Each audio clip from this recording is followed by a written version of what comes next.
Hello, you're welcome back to my channel. My name is Temilade Azan. I'm going to be talking about finances. I know some of you be like, oh, finances, what does she have to say about finances? So I'm not a financial advisor. I'm a real estate investment advisor. So if you need advice on real estate, yeah, you can hold on me. But today I'm going to be talking a little bit about finances. Before I came out to do this topic, trust me, I've done my research, things that I've applied in my life before now. So I just thought I should share with you all. And with the current situation in the country, I think we can make do with one or two tips that can help us with our finances. So by the end of this video, you'll be able to manage your finances well. You'll be able to know how to increase your income. That's the whole idea of this video. So I'm going to be sharing 5 tips. That can help us in the current situation of the whole fuel subsidy removal that we're currently experiencing in Nigeria. So number 1 will be cut down on your expenses. Yes, this is not the time, seriously guys, this is not the time for you to be involved in frivolous spendings, like just spending anyhow, except you have a sponsor. If you have a sponsor, oh, feel free, I beg, spend the person's money, no mercy for money. But if you're working, your money, it's your money, I think this is not the right time. So you need to cut down on your expenses. So you want to check, you might need to do a bit of check to see, okay, what am I spending money on? What are those things that I'm spending money on? Are you spending a lot of money on food? I mean, food is a basic necessity, but if you're eating out every day, like you eat out breakfast, lunch and dinner, of course the money would finish by 15th of the month. So we don't want to be in that kind of situation. So you might want to start to do meal prep. You can probably just cook some meals and keep it in your freezer. Power has been quite good recently. I hope it's the same thing in your area. You can put those food in your fridge and then take it to the office. So that way it will help you to cut down on your expenses. And also you might also need to even check how much are you paying on rent. Some of us might need to, you might need to check all those expenses then. So number 2 tip will be, how can I increase revenue for my employer? In case you see me looking down, it's because of my notes. I have written some things here. So you need to start thinking, how can I increase revenue for my employer? So if you're on a 9-to-5 job, say you're in a company that sells, you're probably not even a sales staff. Maybe you're an operations staff. And if there's a way you can bring sales into the company, because if the income increases for your employer, the chances of them increasing your income is quite high.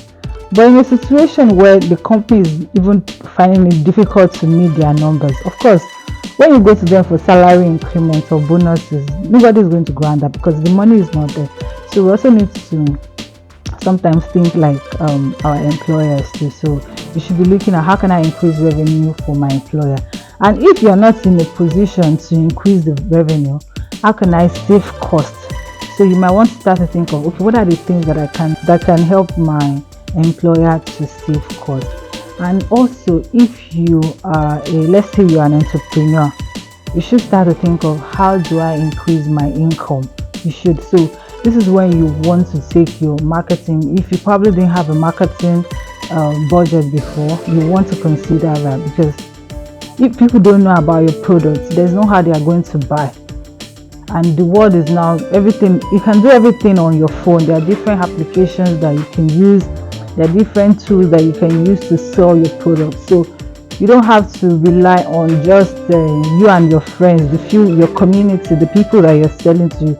You can run adverts on Instagram, on Facebook, different things. Just try and get your business out there, just so that you can increase.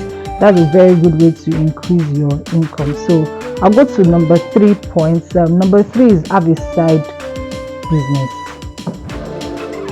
Yeah, I think this would actually work for people that are in paid employment. I think this is that time you need to start to think of having a side income. Yeah. Of course, I'm not saying that you shouldn't give your employer your time. Yeah, you should be devoted to your job.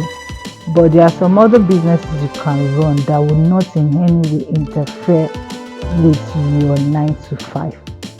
There are several things you can do online. You might want to think of, okay, if you're in a 9 to 5 employment, of course you're going to be at work between 9 to 5. But can you work over the weekends?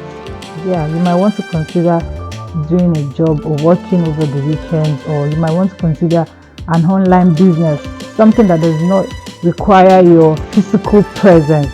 You can even set up a shop or a store and you have someone manage it, and while you're doing your 9 to 5. But the whole idea is that this is that time that you might want to consider having a side business or a gig. And this one, I would also like to say that having a side business, you don't have to be there physically. You just have to have someone. You can train someone that will be there for you. And then number 4. So that brings me to number 4 point: monetize your skills. This is very, very important. Some of us, we have some special skills. Some people can cook very well. Some people can bake. Some people are DJs. Like, these are things that you do naturally, that comes to you naturally. This is the time where you need to monetize that skill. It's not the time. Maybe you know how to do makeup very well. If you know how to do makeup very well, there's nothing that stops you from doing makeup over the weekend. Because right now everybody needs the income, the extra income that we need, any extra income that you can gather, everybody needs it at this point. So if you have any skill that you know that, oh, with this skill I can earn more income, this is that time where you should consider monetizing such skill. Then number 4 would be have an investment. This period is when you really need to consider investing. Like, so and then before you take that step of saying you want to invest, you need to do your research. Because now we can't even afford to lose any money. This is not the right time to lose money. So you want to do your research before you invest. Personally, for me, my rule when it comes to investment, if I do not understand how the money is being made or how the profit is going to come, I don't do it. I don't invest in it. So my risk appetite is not very high. Yes, I can't afford to lose so much money right now. So you want to consider depending. Yeah, you can look out for different investment options that are available. You can talk to trusted investment advisors. Let them advise you on the kind of investment that you can go into. But this is the time, because the whole idea is to have your money working for you. So if you do an investment, there are some investments you can do that you can earn money from weekly, some you can earn money monthly, some annually. So you want to consider that. If you can't, if the kind of job that you do does not permit you, doesn't even give you that chance to say you want to have a side business, you might want to consider an investment. So with an investment, you can always earn income. You can earn an extra income from such kind of investments. And think finally, hope you do take into practice some of these tips that I've shared with you.